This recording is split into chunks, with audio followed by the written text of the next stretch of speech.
Hello students, today we are going to learn management characteristics and scientific principles which was developed by the expert whose name is F.W. Taylor. Okay? In this lecture we are going to see or learn management characteristics. Okay? As a manager, you should some responsibility in your hand, okay, in order to improve performance of your organization. Okay, so effective management should have some better characteristics. What are those characteristics? We are going to discuss them one by one. Now, management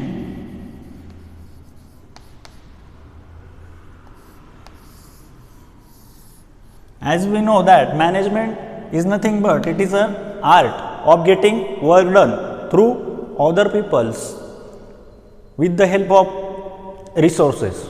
Okay, so there are some characteristics of the management we should have to overview them one by one. First one is universal. Okay, management is universal in nature, means whatever the principle or strategy of the management is uniform in nature, they do not change. Okay, according to, if you travel all over the world, in each and every country you should there should be one common concept of the management. Okay, so it is universal in nature, they are doesn't vary. Okay, next one is goal oriented.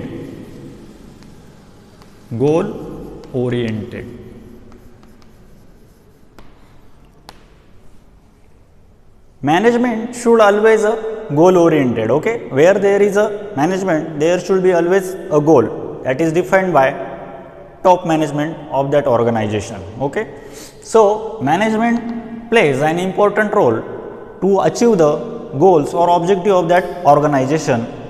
So management, effective management should always doing their activities, daily activities, in order to achieve the goals or objectives. Okay, now third one is multidimensional.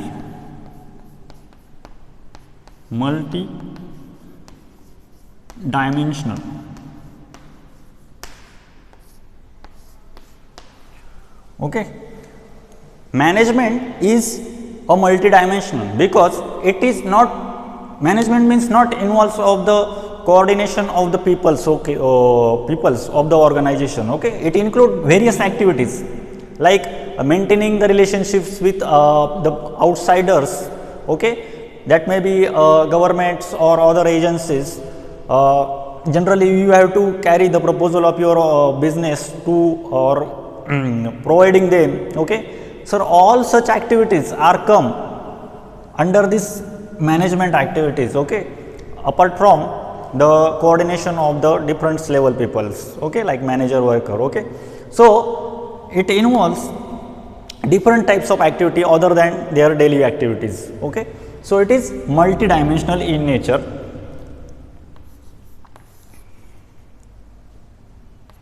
Second one is fourth one is continuous process.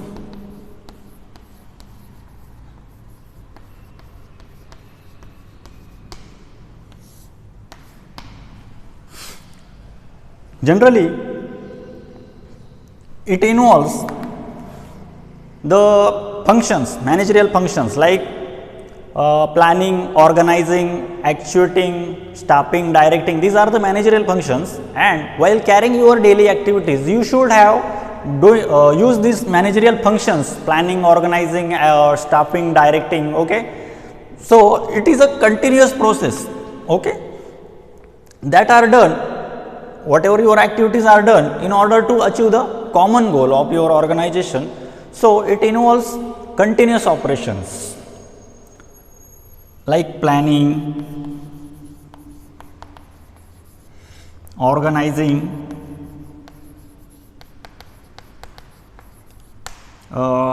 staffing. Okay, these are the managerial functions, and while carried out your daily activity of your organization, you have to use this planning, organizing, executing. So it is a one kind of continuous process.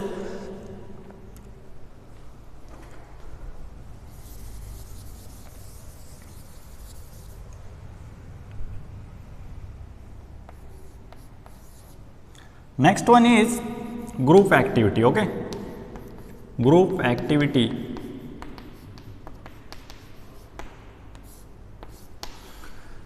If there is an organization, then there are numerous peoples. Okay, number of peoples are working on that organization. So management, it is a group activity. It is not a work of single peoples. It involves number of peoples in order to achieve or carry out the daily activity of that organization. Means you have to carry out the work with the help of different peoples. Okay, means it is a one kind of group activity. Okay. Next one is dynamic function.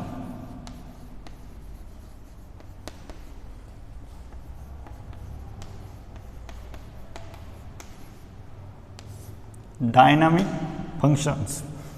Over a period of time, management principles or concepts are get changed or they get updated, okay, according to time.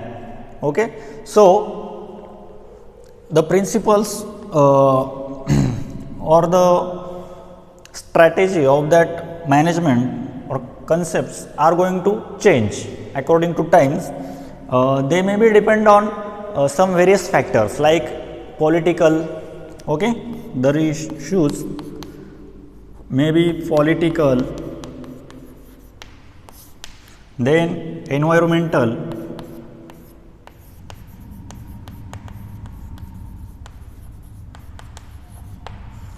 okay. These are the issues. It affect the organizational activities. Okay. So according to this factor, the management's concepts are going to change or they affect the organizational activities. Next one is authority.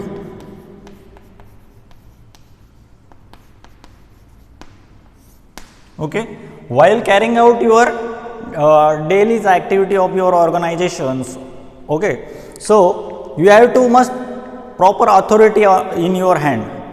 Okay, so that according to if you have authority in your hand, then you can doing your job in easily manner. Okay, suppose if you have to carry some work, okay, so for that carrying out that work you have must be right in your hand that assigning a particular worker to carry out that job who have expertise in that field. Okay, so if you have that kind of authority in your hand, then whatever the work is done in easily or effective manner. So for that purpose you require proper authority in your hand. So these are the universal characteristics. These are the characteristics of the management. Okay, a good management should have these authorities, these characteristics. Okay, they possess this kind of characteristics. Now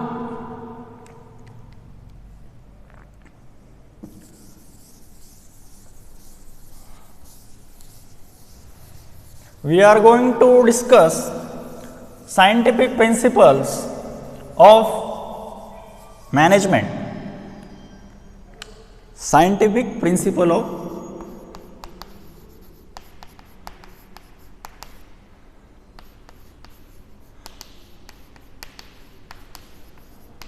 management. There was one expert whose name was F.W. Taylor,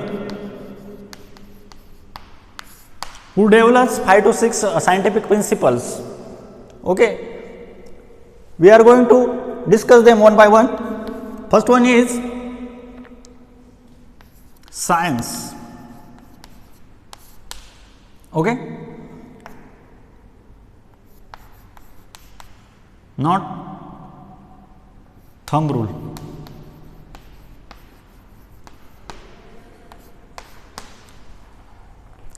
According to this principle, whatever your goals or objectives or daily activities should be carried out in a through scientific study or work. Okay, like CPM, then PERT. Okay, these are the scientific terms that are used to carry out your daily work. Okay, critical path method or PERT evaluation techniques. Okay, so instead of using conventional way of doing your job, you should use scientific study or scientific methods, so that whatever your work are done in the effective as well as easily manner. Okay, this is a principle, first principle. Next one is developing each and every person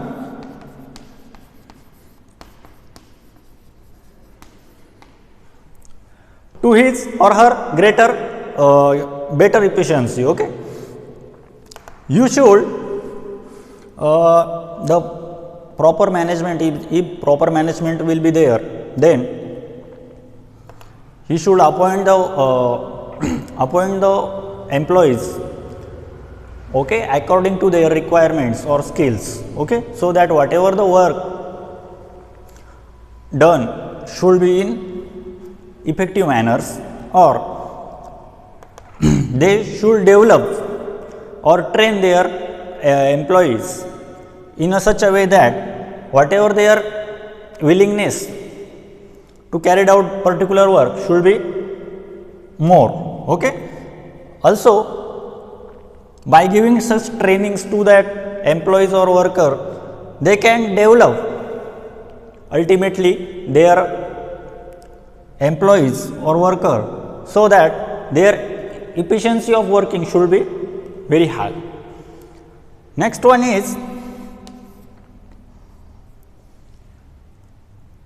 maximum output.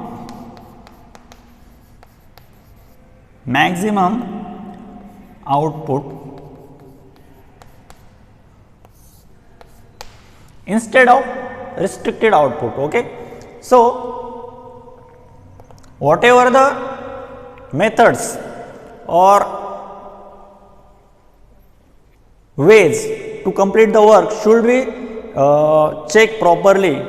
Okay, so that whatever the output gains should be more as compared to restricted output. Okay, so there should be minimum waste.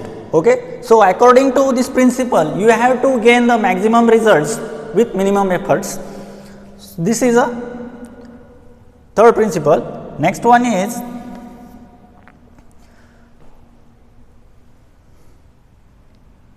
financial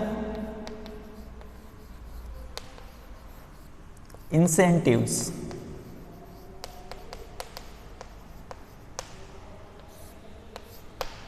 Okay, this is very important principles. It involves wages paid to the workers or employee of that organization. Okay, so the wages or remuneration, we can say remuneration paid to the worker according to their performance. Means if for outstanding performance there should be greater wages as compared to inefficient worker. Means whatever the wages distributed to the workers according to their performance. Okay, for efficient performance of the worker, there should be high wages as compared to inefficient worker, and ultimately this will motivate the employees or worker to give best performance. Okay, this is very important as a business point of view. This principle is very important. Okay, now next one is harmony.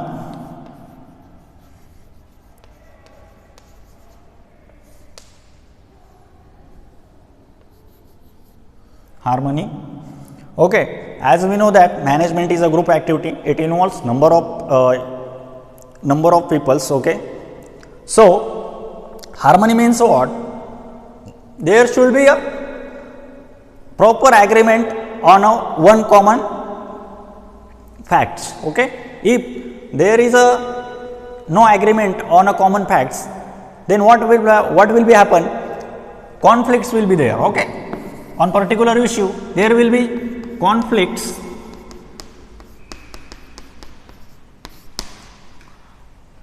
In your daily works. Okay, so it will be ultimately disturb your daily activities. Oh, okay, so what happen?